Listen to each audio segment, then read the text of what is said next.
Bonjour, c'est Fabien. Dans cette vidéo, je partage avec vous comment créer un axe secondaire dans un graphique avec Google Sheet. Alors pour ça, je vais partir de ce tableau qui représente donc un chiffre d'affaires, sa variation en fonction des années. Et l'objectif, c'est de créer un graphique sur lequel on va avoir un axe avec le chiffre d'affaires et un autre axe avec la variation. Donc pour ça, je vais aller sur Insertion, Graphique. Donc maintenant, je vais pouvoir commencer à paramétrer mon graphique. Donc je vais indiquer que c'est un graphique qui va être combiné.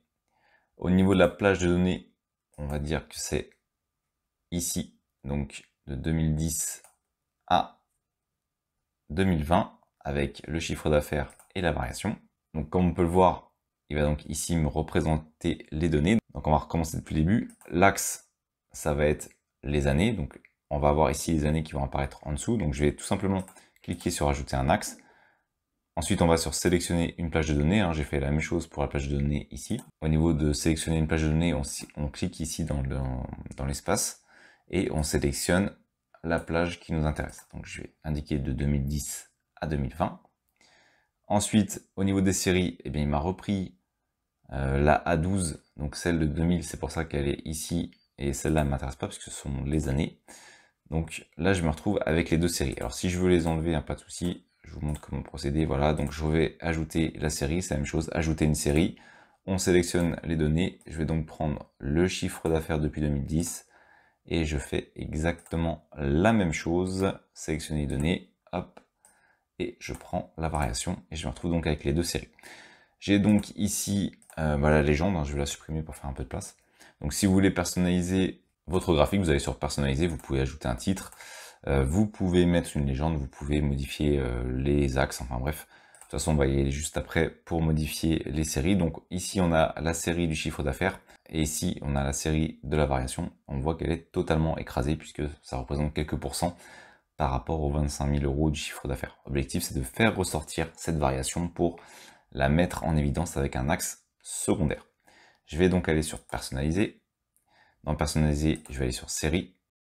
Je vais tout d'abord inverser parce que je souhaiterais que ma courbe soit pour le chiffre d'affaires et la colonne soit pour la variation. Donc je clique sur la série qui m'intéresse, donc celle qui est actuellement colonne 1, et je vais la modifier en courbe.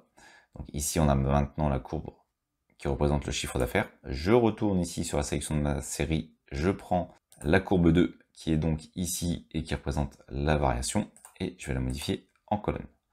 Et ici, c'est disparu, et ici, ça a disparu. Pourquoi? Parce que toujours les données qui sont beaucoup trop faibles avec le pourcentage. Donc, je retourne sur ma colonne 2, et c'est maintenant qu'on va pouvoir ajouter notre axe secondaire, puisque ici, on est sur l'axe de gauche, comme pour la série du chiffre d'affaires qui est également sur l'axe de gauche, les deux utilisent le même axe. Donc, la variation, elle se calcule entre 0 et 25 000, et même il y a moins 5 000. Donc, le problème, c'est que pour elle se base sur l'axe entre 0 et 25 000. Alors forcément, c'est pas possible avec les pourcentages. Donc, on va retourner sur notre colonne numéro 2. Et cette fois-ci, donc la colonne numéro 2 qui représente la variation, on va la mettre sur l'axe de droite. Et en procédant de la sorte, eh bien, ça fait immédiatement ressortir nos données avec le pourcentage ici, nos différentes données qui sont présentées par la série au niveau de la variation. On peut voir ici les années où ça a baissé, les années où ça a augmenté. Et ici, on a toujours notre courbe du chiffre d'affaires. Ça permet de représenter les deux directement.